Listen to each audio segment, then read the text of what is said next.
He's been called a master strategist, a ruthless autocrat, and the architect of a new Russian empire. For over 2 decades, Vladimir Putin has been the dominant force in Russian politics, shaping not just his own country, but the entire world. So in this explainer, we're going to break down exactly how he built this fortress of power piece by piece. Yeah, how does someone go from being virtually unknown in the late 90s to one of the most powerful and enduring leaders on the planet? Well, it wasn't luck, that's for sure. This was a masterclass in building power, and it was executed with, just surgical precision over decades. And look, this wasn't an overnight thing. We're talking about a reign that spanned decades, right? Built on this potent mix of super savvy political moves at home and, let's be honest, pretty aggressive military action abroad. It's a story of pure ambition and a relentless drive for control. Right, so to really get it, you've got to think of him as an architect, someone who didn't just stumble into power, but who meticulously designed and built his authority, cementing it layer by layer by layer. Okay, so a key part of his blueprint, his foundation really, is this concept of the near abroad. Now, what is that? It's basically the Russian term for all those former Soviet republics right on their border. And you have to understand this, because it's the whole reason behind his actions in places like Georgia and Ukraine. It's all about reasserting Russian dominance. So where does a guy like this come from? Where would this architect learn his trade?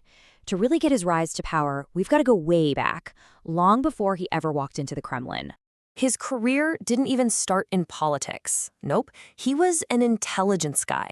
He spent 15 years in the KGB with a really key posting in East Germany. It was only after the Soviet Union fell apart that he dipped his toes into politics. And even then, he started out as an advisor to a reformist mayor in St. Petersburg, a guy named Anatoly Sobchak. And it was right there that he started that slow, steady, calculated climb. And here's the thing you need to know about him back then. He wasn't some charismatic speaker or a big ideologue. He was the guy who got things done. That became his brand, his calling card.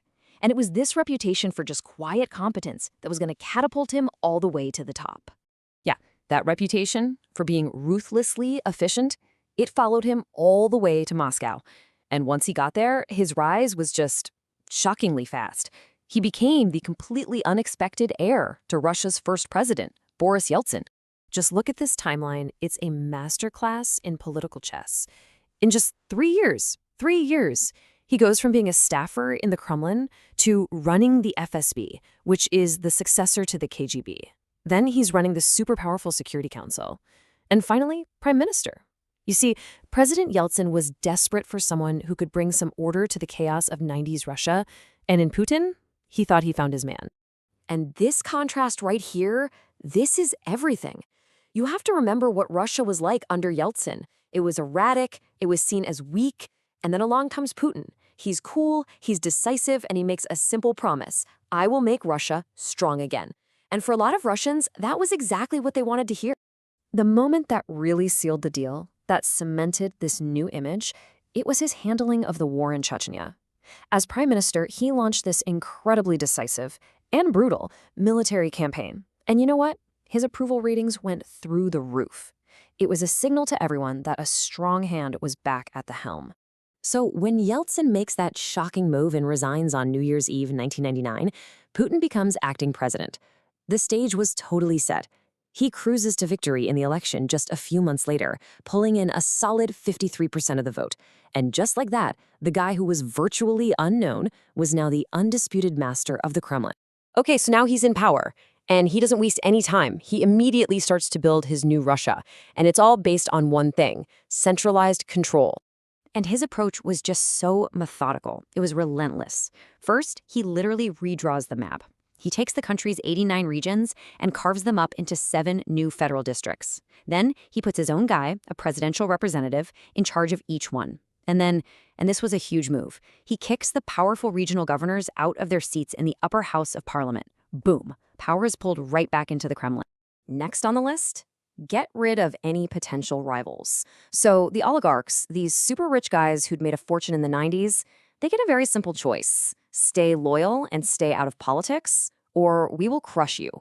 Media outlets that were critical of him, shut down. Key industries, brought back under state control. The message could not have been clearer. The Kremlin is in charge now. And on the world stage, he starts to flex Russia's muscle again. A huge moment was his opposition to the Iraq War. He stood with Germany and France against the United States. It was basically him saying, hey, Russia's not going to be a junior partner to the West anymore. Those days are over. But then, a problem. As his second term was ending, the Constitution got in his way. He couldn't run for a third term in a row. So what does he do? He pulls off this brilliant, some would say cynical, political move to keep his hands on the levers of power. Check this out. In 2008, he pulls off this masterful power swap. He steps down as president and slides into the prime minister's chair. His handpicked successor, Dmitry Medvedev, he takes the top job. So they ruled together in this so-called tandem for 4 years, until, right on cue, Medvedev announces he won't run again, which clears the path for Putin to waltz right back into the presidency in 2012. But here's the absolute key. Even when he was prime minister, everybody knew who was really calling the shots. His title changed, but his power didn't. The architect had just moved to a different office, but he still owned the entire building.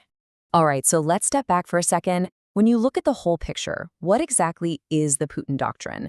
What's the blueprint he's been using to build this thing for over 2 decades?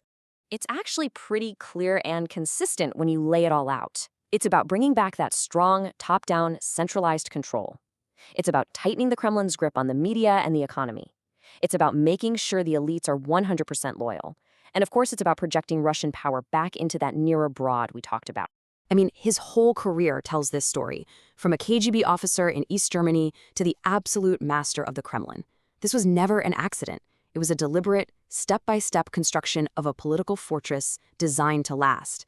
And it was built by a man who understands power maybe better than anyone. So he's been the chief architect of modern Russia for over 20 years now. He's completely reshaped his country and its place in the world. The only question left, the one history hasn't answered yet, is this. Is the foundation he built strong enough to last? Or will it crumble under the storms that are surely still to come?